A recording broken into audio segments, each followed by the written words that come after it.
Welcome back to another video. Today we're going to be talking about how to get back to our natural state. So what do I mean by this? Well, this video is actually coming off the back of a conversation I had with my friend Daniel Pang, link in the description. And what we were talking about was very interesting, which is that when we as human beings lose our natural state, what does that actually mean? Because if we think about hunter-gatherer societies, tribal societies, all they did was work. Daniel brought this up, that they didn't have any discipline. Discipline was not required because there were just the tasks at hand. You were raised a man, a boy, and you knew exactly the tasks that you were supposed to perform. And all the tasks that you were supposed to perform when you were raised a woman, the tasks that needed to be done got done. That was that. There was no conversation about it. There was no opinion about, whether you can relax and take a break and scroll on your phone. Like, there was none of that. It was just things that needed to be done to allow the tribe to survive, to thrive, to expand, and to, of course, build a community. Now, that also presupposed the fact that we did not have any distractions, so we were also more social at the same time. So not only were we more hardworking, but we were also more social. So now we have to think in our society, if we want to get back to a more natural state, what do we need to do? First of all, we have to expend more energy. The reason we have to expend more energy now is because there are too many options. There are too many distractions. So we have to be able to control where our attention goes and realize that there are a limited number of things that we can do in our life. So we have to know ourselves. Know thyself, as Socrates said, which means know how you operate. Doesn't mean know your autobiography, know your story, know where you've been. It means know how you operate. Who are you? What are your strengths? What are your weaknesses? How do you receive insights? When are you most productive? These are the things that you have to start answering within yourself, because if you know how you operate, you will also know what you want and what you don't want out of life.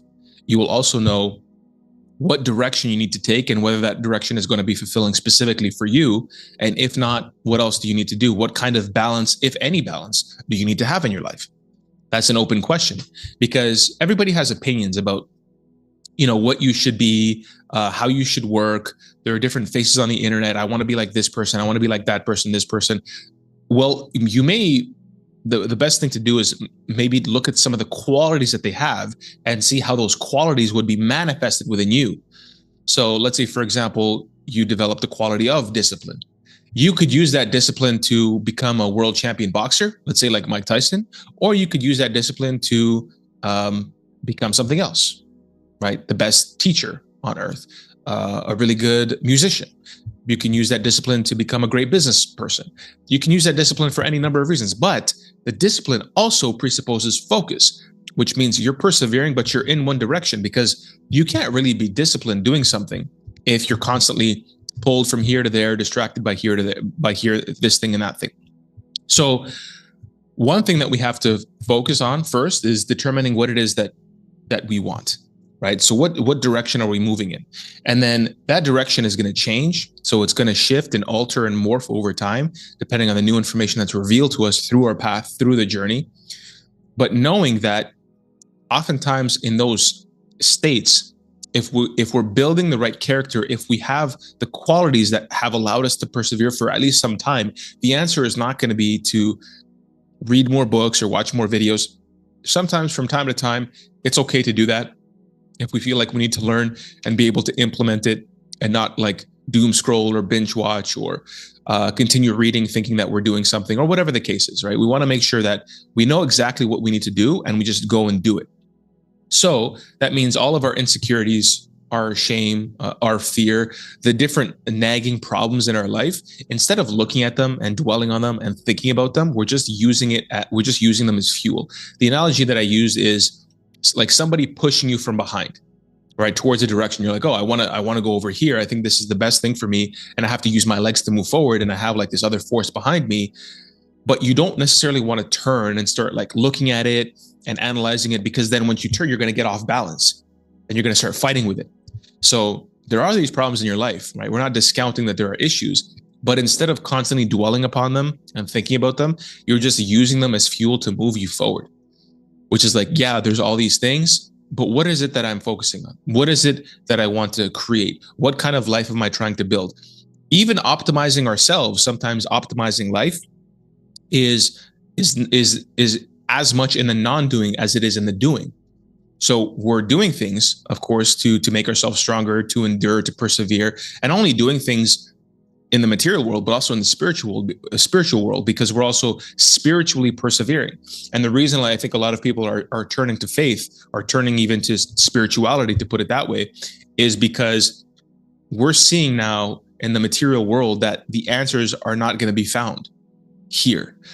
To a certain degree, the answers are going to be found insofar as the material world allows us to live in this world and to be able to provide for our families and to be able to not, live on a mountain like a monk, because that's not that's not the life that we chose to live. So if we didn't choose to live like a monk, then we have to accept the fact that we do live in a material world.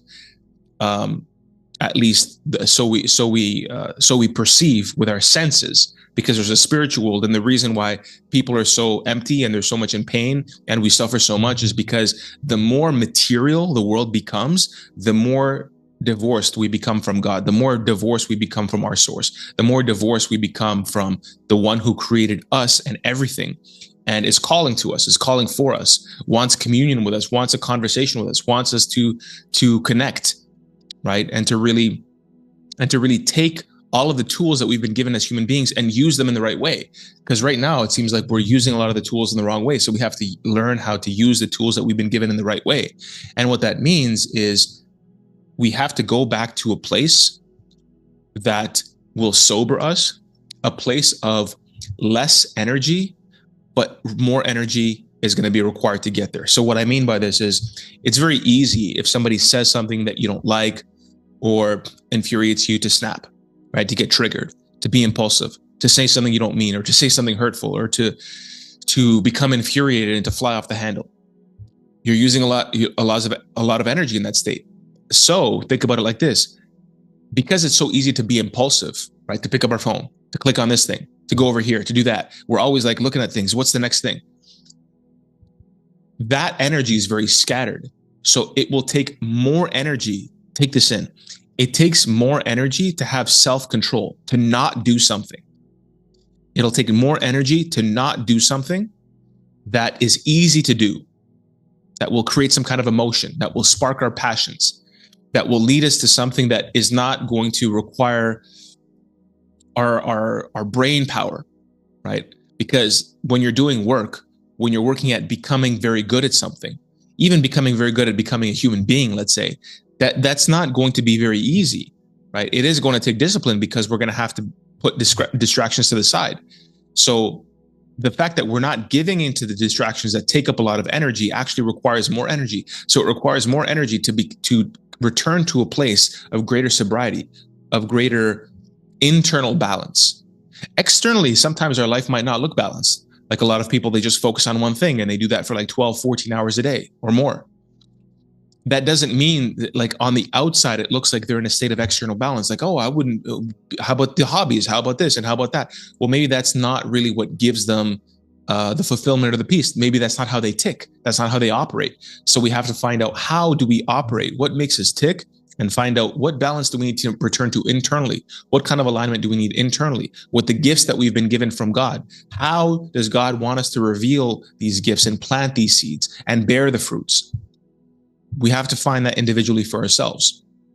And that is going to require more energy. But once we expend that energy, we'll realize that to be able to sustain that will require less. Just like the hunter-gatherer societies, just like the tribal societies who just did the work because there was no other option.